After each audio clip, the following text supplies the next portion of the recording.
James chapter 3 verse 2. யாக்கோபு 3வது அதிகாரம் 2வது He வசனம். says, we all stumble in many ways, but if anyone does not stumble in what he says, he is a perfect man, able also to bridle his whole body.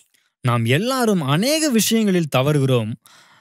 ஒருவன் சொல் தவறாதவனானால் அவன் பூரண புருஷனும் தன் சரீரம் முழுவதையும் கடிவாளத்தினாலே அடக்கிக் கொள்ளக்கூடியவனுமாய் இருக்கிறான்.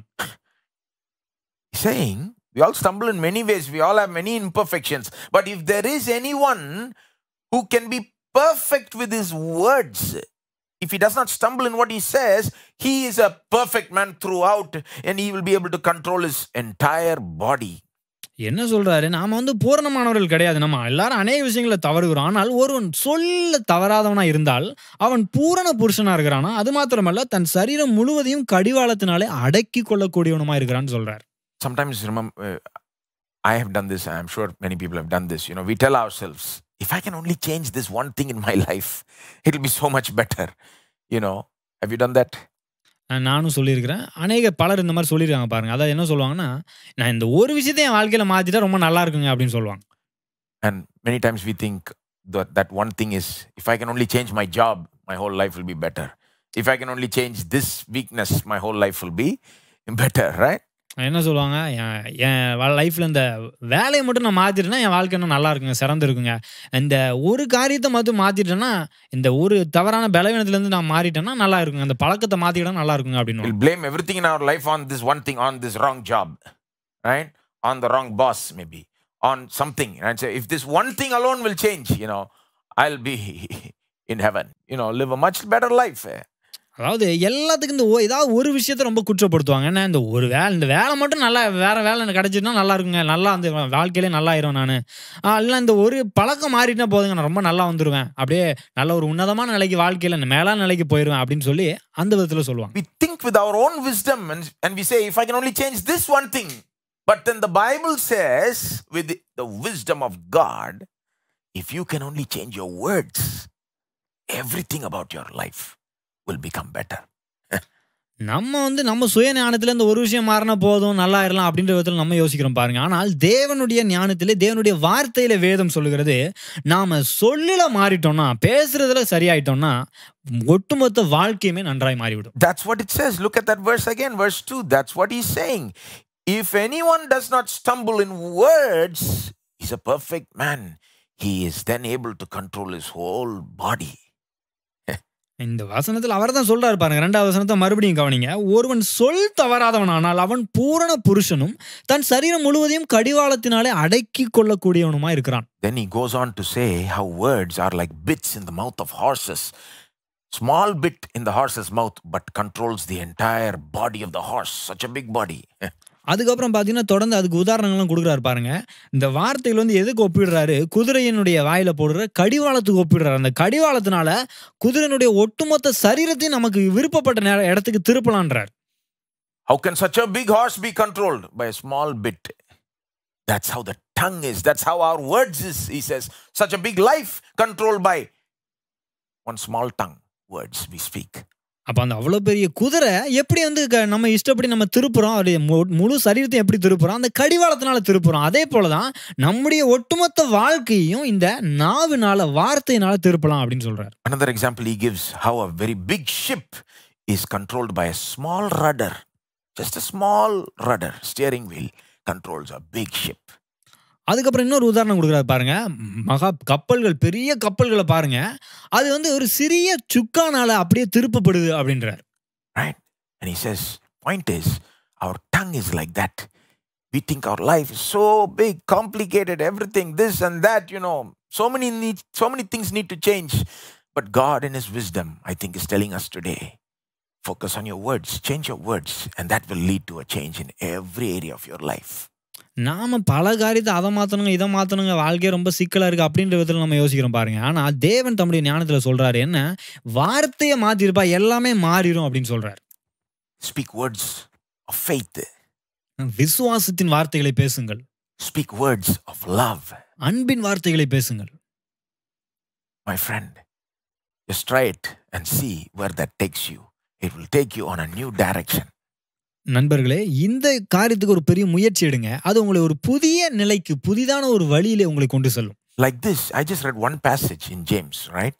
Like this, the New Testament has so much, even the Old Testament, New Testament has so much to say on the words of our mouth. நான் அந்த ஒரு பகுதி எடுத்து உங்களுக்கு காண்பிச்சேன் வார்த்தைகளை குறித்து, நாவை குறித்து. ஆனால் புதிய ஏற்பாட்டிலும் சரி, பழைய ஏற்பாட்டிலும் சரி, அநேக வார்த்தைகள் இந்த மாதிரி வசனங்கள் இந்த மாதிரி கொடுக்கப்பட்டிருக்கிறது. For example, Colossians chapter 4 verse 6 it says, "Let your speech always be gracious, seasoned with salt, so that you may know how you ought to answer each person." உதாரணத்துக்கு கொலோசையர் 4:6 சொல்லப்படுகிறது, அவனவனுக்கு இன்னின்னபடி உத்தரவு சொல்ல வேண்டும் என்று நீங்கள் அறியும்படிக்கு உங்கள் வசனம் எப்பொழுதும் கிருபை பொருந்தினதாயும் உப்பால் சாரமேறினதாயும் இருப்பதாக. This is the way Jesus spoke, gracious, seasoned with salt. Right? இயேசு இப்படிதான் பேசினார் பாருங்க. கிருபை பொருந்தின வார்த்தைகளை பேசினார், உப்பால் சாரமேறப்பட்ட நல்ல வார்த்தைகளை பேசினார். Ephesians 4:29. எபேசியர் 4:29. Let no corrupting talk come out of your mouths. கெட்ட வார்த்தை ஒன்றும் உங்கள் வாயிலிருந்து புறப்பட வேண்டாம். But only what is good for building up, as fits the occasion, that it may give grace to those who hear. பக்தி விருத்திக்கு ஏதுவான நல்ல வார்த்தை உண்டானால் அதையே கேட்கிறவர்களுக்கு பிரயோஜனம் உண்டாகும்படி பேசுங்கள். Saying don't talk anything that would corrupt another person, but only what would build up another person. அப்போ யாரையும் அப்படி கீழே தள்ளி விடுகிற வார்த்தைகளே அல்ல, மற்றவருடைய பக்தி விருத்திக்கு அவர்களை கட்டி எழுப்புகிற வார்த்தைகளை பேசுங்கள் அப்படின்னு சொல்றார். Let us examine ourselves, the words we speak. அப்போ நம்ம பேசுற வார்த்தை எப்படி இருக்குன்னு நம்மையே நாம் பரீட்சை பார்த்து சோதித்து அறியணும் பாருங்க. Let us ask God to show us where we are sinning with our words. தேவனிடத்துல கேட்கணும், எந்த காரியத்துல நான் பேசுவதன் மூலமா, வார்த்தையின் மூலமா நான் பாவம் செய்யறேன் அப்படின்னு கேட்கணும் தேவனிடத்துல. And let us keep looking at Jesus and His words. The more we do that, the Holy Spirit will transform us.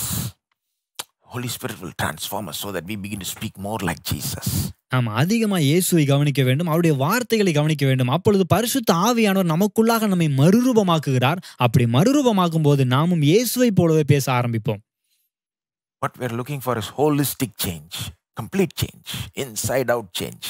நான் என்ன பார்த்துட்டு இருக்கிறோம் நம்ம, அதாவது உள்ளும் புறம்புமாக முழுமையான மாற்றம் உண்டாக வேண்டும், அதை பார்த்து கொண்டிருக்கிறோம். Only this will lead to showing the glory of Christ to others. இதுதான் பாத்தீங்கன்னா மற்றவர்களுக்கு கிறிஸ்துவின் மகிமையை காண்பிக்கும்படியாக நம்மை வழிநடத்தும். Only this will lead to effective evangelism. இதுதான் சுவிசேஷத்தை நல்ல ஒரு பயனுள்ள விதத்திலே, பிரயோஜனமுள்ள விதத்திலே சொல்வதற்கு உங்களை வழிநடத்தும். Each believer is called to evangelism. ஒவ்வொரு விசுவாசியும் பாத்தீங்கன்னா சுவிசேஷம் சொல்வதற்காக அழைக்கப்பட்டிருக்கிறார். Because each believer is called to show forth the glory of Christ. ஏன்னா ஒவ்வொரு விசுவாசியும் கிறிஸ்துவினுடைய மகிமையை வெளிப்படுத்தி காண்பிக்கும்படியாக அழைக்கப்பட்டிருக்கிறார். One of the main ways we do it is with the words we speak.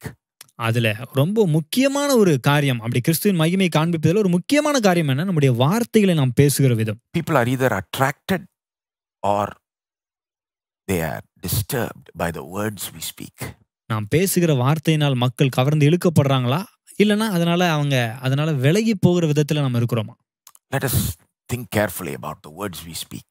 நாம் பேசுகிற வார்த்தைகளை குறித்து நாம் கவனமா இருக்க வேண்டும். Let us change so that when we speak, they can see Jesus. They can hear Jesus through the words of our mouth. அப்ப அதை மாற்றிக்கொள்ளணும் பாருங்க. நாம் பேசுகிற வார்த்தையின் மூலமாக நம்முடைய பேச்சை அவர்கள் கேட்கும்போது அவர்கள் கிறிஸ்து பேசுவதையே கேட்க வேண்டும், கிறிஸ்துவினுடைய மகிமை அதில் காண வேண்டும். It's not just about, oh, how can I go and share the gospel to somebody and tell them about Jesus, in the best possible words. No, this is changing my entire way of speaking in my whole life. Not just when I'm sharing the gospel to another person. No, when I'm talking in my house, in my work, everywhere. The entire manner and the content of my speech, as it changes, I will surely lead more and more people to Christ by showing His glory through my words. இது ஏதோ யார்கிட்டயோ போய் சுவிசேஷம் சொல்றதுக்கு நம்ம நல்ல சிறந்த வார்த்தையை தெரிந்தெடுத்து பேசணுங்க, நல்லா அவங்களுக்கு பிடிச்ச மாதிரி பேசணும், அப்பதான் எடுத்துக்கலாம், இயேசுகிட்ட அவங்களை வழி நடத்தலாம், அந்த மாதிரி கிடையாது பாருங்க. இது எப்படின்னா நம்மையே ஒட்டுமொத்தமாக நம்முடைய பேசுகிற விதம், நம்ம வார்த்தைகள் எல்லாமே ஒட்டுமொத்தமாக மாறுவது. ஏதோ யார்கிட்டயோ போய் சுவிசேஷம் சொல்லும் போது மட்டும் கிடையாது, நம்முடைய வீட்டிலே, நம்ம வீட்டை சுற்றி இருக்கிறவங்களிடத்துல நாம பேசுகிற வார்த்தைகள், நாம பேசுகிற விதம் ஒட்டுமொத்தமாக மாற வேண்டும். நாம பேசுகிற எல்லா வார்த்தைகளும், பேசுகிற விதமும் நமக்குள்ளாக உள்ளும் புறம்புமாக கிறிஸ்துவின் மகிமையை வெளிப்படுத்துகிறதாய் கிறிஸ்துவனுடைய வார்த்தைகளாகவே இருக்க வேண்டும். அப்படி இருக்கும்போது நாம கிறிஸ்துவின் மகிமையை வெளிக்காண்பிப்போம், அநேகரை கிறிஸ்துவினிடத்தில்